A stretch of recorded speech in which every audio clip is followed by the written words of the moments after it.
Hello everyone, आज है 6 जनवरी और आज इस वीडियो में हम बात करेंगे पंजाब नेशनल बैंक के बारे में। 38 रुपीज का शेयर है। आज मार्केट में भयंकर गिरावट थी, लेकिन पंजाब नेशनल बैंक के शेयर में गिरावट नहीं देखने को मिली। ज्यादातर रीजन यह है कि ये शेयर ऑलरेडी उस लेवल पर ट्रेड कर रहा है कि जहां से जो गिरावट है वो बहुत ज्यादा है, आप एक्सपेक्ट नहीं कर सकते हैं। और देखिए, स्विंग ट्रेडिंग के लिए मुझे लगता है कि पंजाब नेशनल बैंक एक अच्छा शेयर साबित हो सकता है। और ये मैं कई बार बोल भी चुका हूं। मैंने कई बार आपको खरीदारी का लेवल भी यहां पर सजेस्ट किया है और प्रॉफिट बुकिंग करने का भी लेवल मैंने सजेस्ट किया है। वीडियो में हम डिस्कस करेंगे कि अब यहां पर क्या चांसेस बन रहे हैं।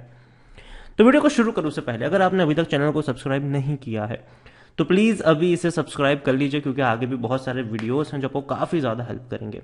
तो पंजाब नेशनल बैंक का शेयर 38-39 के करीब झूले खा रहा है और पिछले एक महीने में देखें तो आप देखिए 40 रुपए से लगातार ये टूट रहा था, 36 पे पहुंचा। और अगर आप मेरे चैनल को रेगुलर फॉलो करते हो तो मैंने पिछले हफ्ते ही, जब ये शेयर इस लेवल के आसपास घूम रहा था, मैंने कहा था कि 35 रुपए से लेकर मतलब 36-37 का जो लेवल है वो खरीदारी के लिए अट्रैक्टिव है, लेकिन शॉर्ट टर्म के लिए, लॉन्ग टर्म के लिए नहीं। मैंने कई बार बोला है कि देखो, इस लेवल पे खरीदने के मौके बनेंगे। 35 रुपए का जो लेवल है, 35, 36, 37, यहां पर खरीदारी के मौके बनेंगे। लेकिन जैसे ही शेयर 40 रुपए से ऊपर जाता है, 40 से 45 का लेवल प्रॉफिट लेकर निकलने वाला लेवल है, फिर वहां पर खरीदारी के मौके बहुत कम है। तो उस चीज को याद रखें यहां पर कि कहां पे सपोर्ट है, कहां पे खरीदना है, कहां पे बेचना है। लॉन्ग टर्म के लिए तो भैया मत फंसना यहां पर, ठीक है, क्योंकि लॉन्ग टर्म में भैया बहुत लोगों का नुकसान यहां पे हुआ है। शॉर्ट टर्म में ही फायदा मुझे यहां पर नजर आता है। 35 के करीब खरीदो और 40-45 के करीब बेचो और एग्जिट कर लो यहां से। लेकिन उसके साथ साथ पंजाब नेशनल बैंक को लेकर एक बहुत बड़ी खबर भी आई है। देखो, इनके क्वार्टरली रिजल्ट्स भी बहुत जल्दी आने वाले हैं और रिजल्ट की जो भविष्यवाणी कह लो, आप अभी तक आए नहीं है, लेकिन भविष्यवाणी कह लो मोतीलाल ओसवाल की तरफ से आई है कि 1070 करोड़ के आसपास का प्रॉफिट ये बैंक कमा सकता है Q3 में। जो देखा जाए तो भैया 111% का ग्रोथ है। अगेन बहुत अच्छा ग्रोथ है, ये बहुत अच्छा प्रॉफिट आप कह सकते हो अगर ये वाकई में बैंक दिखाता है। और मुझे लगता है कि 1000 करोड़ आराम से आपको प्रॉफिट देखने को मिलेगा पंजाब नेशनल बैंक में। पंजाब नेशनल बैंक की मैं बात करूं तो पंजाब नेशनल बैंक ने पिछले कुछ क्वार्टर्स में अच्छा परफॉर्मेंस दिखाया है। खास करके फाइनेंशियल ईयर 2022 की मैं बात करूं तो जो जून क्वार्टर था उसमें 1000 करोड़ का प्रॉफिट था, सितंबर में 1100 करोड़ का प्रॉफिट था। इस बार भी प्रोजेक्ट किया जा रहा है कि 1100 करोड़ का प्रॉफिट होगा और ये वाकई में अच्छी बात है। प्रमोटर के पास 73.15% की होल्डिंग है। प्रमोटर कौन है? सरकार है भैया, बैंक है। 2.21% की होल्डिंग एफआईएल के पास है, 2.45 म्यूचुअल फंड, 8.70% इंश्योरेंस कंपनी के पास है। पंजाब नेशनल बैंक अगर हम देखने की कोशिश करें तो according to Moneycontrol user 19% लोग बेच के निकलने की बात करें कि भैया बेचो और भाग जाओ यहां से, जबकि 81% लोग खरीदारी करने की सलाह दे रहे हैं। और मैं क्यों कह रहा हूं कि अच्छे दिन पंजाब नेशनल बैंक के कुछ वक्त के लिए हैं, क्योंकि रीजन यह है कि देखो, प्रॉफिट कमाया है, सॉरी रेवेन्यू अच्छा है इनका। 55,000 करोड़ से भी कम का जो रेवेन्यू था वो 80,000 करोड़ पर पहुंच चुका, वो भी एक ही साल में। और इतना ही नहीं, प्रॉफिट अगर आप देखो तो 18-19 में बहुत बड़ा लॉस हुआ इस बैंक को। उसका रीजन भैया हम सबको पता है, नीरव मोदी वाला कांड जो हुआ था।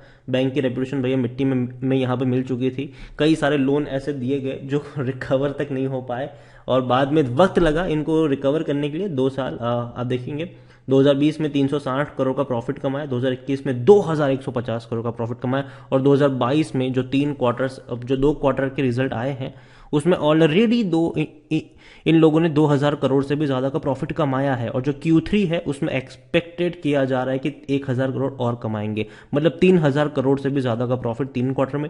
और अगर इसी रफ्तार से भी बढ़ते रहे तो 4000 करोड़ का जो प्रॉफिट है वो यहां पर एस्टिमेट किया जा रहा है।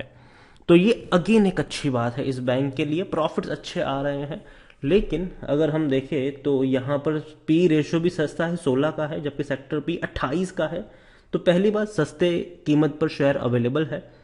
22% एनालिस्ट खरीदारी करने की सलाह आपको यहां पर देते हुए नजर आ रहे हैं। खरीदारी करने का सही मौका है क्योंकि शेयर ओवरबॉट जोन में नहीं है, कोई भी रेड फ्लैग नजर नहीं आ रहा है, करंट प्राइस कम है इसकी इंस्ट्रिक वैल्यू से, लेकिन लॉन्ग टर्म में पैसा नहीं बना है और इवन डिविडेंड भी कुछ खास पे नहीं कर रहा है ये। पंजाब नेशनल बैंक अगर मैं बात करने जाऊं तो जो Q3 के जो रिजल्ट्स है वो डेफिनेटली मुझे लगता है कि 1,000 करोड़ के आसपास का जो प्रॉफिट है वो ये दिखा सकते हैं। लेकिन लेकिन अब आप बोलोगे कि अच्छा तेजी क्यों नहीं आई, तो फिर तो मैं यही कहूंगा कि देखो ये पिछले 1.5 साल से अच्छा परफॉर्म कर रहे हैं, लेकिन अभी भी तेजी देखने को नहीं मिली है। क्योंकि रीजन ये है कि कंपनी की भले ही प्रॉफिट है, लेकिन कंपनी के ऊपर जो बैड लोन्स हैं वो भी ज्यादा देखने को मिले। एनपीए की मैं जो मैं बात कर रहा हूँ वो सबसे हाईएस्ट है पंजाब नेशनल बैंक के ऊपर, और ये कहीं ना कहीं दिक्कत वाला सवाल है इनके लिए। और यही वजह है कि शेयर प्राइस अभी भी बढ़ नहीं पा रहा है।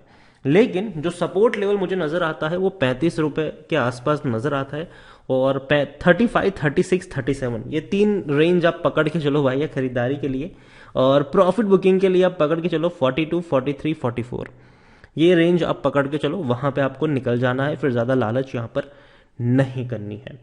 और मुझे लगता है कि पंजाब नेशनल बैंक में डेफिनेटली आपको अच्छी खासी तेजी देखने को मिल सकती है। और शॉर्ट टर्म के लिए अगेन मैं कह दूं, शॉर्ट टर्म के लिए, लॉन्ग टर्म के लिए भरोसा अभी भी मुझे पंजाब नेशनल बैंक पर नहीं आ रहा है, लेकिन शॉर्ट टर्म के लिए यहाँ पर गेम खेला जा सकता है। और डेफिनेटली थोड़ी बहुत रफ्तार आप यहाँ से उम्मीद कर सकते हैं। अब बात है कि भैया 38 पे क्या किया जाए इस प्राइस पे, तो मेरे हिसाब से खरीदारी करने का अभी मौका नहीं है। लेकिन इसका मतलब ये नहीं है कि आपने खरीदारी करी है तो आप बेच दे, बेचने का भी मौका नहीं है। रखे रहो अपने पोर्टफोलियो में अभी इसको। और अगर शेयर 37 रुपीज से नीचे जाता है तो आप फिर खरीदारी कर सकते हो, उस लेवल पर फ्रेश पोजीशन आप उस लेवल पे आप कर सकते हो। लेकिन जैसे कि मैंने पहले भी कहा है, 42 रुपीज से ऊपर निकले फिर ज्यादा लालच मत करना, बेचो और एग्जिट करो। 37 रुपीज से नीचे जाए खरीदो, एंट्री लो, 42 के ऊपर जाए बेचो और निकल जाओ। अभी जिस प्राइस पे है ये थोड़ा सा बीच का प्राइस है अभी के लिए, मतलब उतना बीच का भी नहीं है। मैं यही कहूंगा कि वेट एंड वॉच अभी के लिए। ना खरीदने के मौके हैं ना बेचने के मौके हैं, है तो रखे रहो, नहीं है तो इंतजार करो। ये मुझे लगता है कि अभी पंजाब नेशनल बैंक में करना चाहिए। और बिकवाली के मौके 42 के आसपास ही बनेंगे, और उस लेवल का एटलीस्ट वेट करना चाहिए। और जैसे ही इनके रिजल्ट्स आएंगे और जिस तरीके से प्रोजेक्ट किए जा रहे हैं 1100 करोड़ के जो प्रॉफिट्स अगर प्रोजेक्ट किए जा रहे हैं, अगर वो आते भी हैं तो एक बहुत अच्छी बात होगी। आप उस वक्त थोड़ी सी तेजी महसूस कर पाएंगे शेयर में।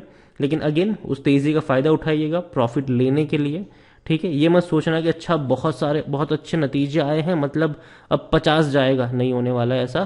तो चीज़ों को समझिए यहाँ पर कि सपोर्ट कहाँ पर है और रेजिस्टेंस कहाँ पर है। और अच्छे प्रॉफिट्स कमाने के बावजूद भी इस कंपनी पर एनपीएस बहुत ज़्यादा है, तो वो भी एक रिस्क है यहाँ पर, तो उसको भी याद रखें। वीडियो को यहीं पे एंड करूंगा। पसंद आया हो तो लाइक करो, शेयर करें। चैनल पर अगर पहली बार है तो प्लीज़ सब्सक्राइब करें। और पंजाब नेशनल बैंक के बारे में आप क्या सोचते हैं वो भी आप मुझे कमेंट में लिखकर बता सकते हैं। Thank you.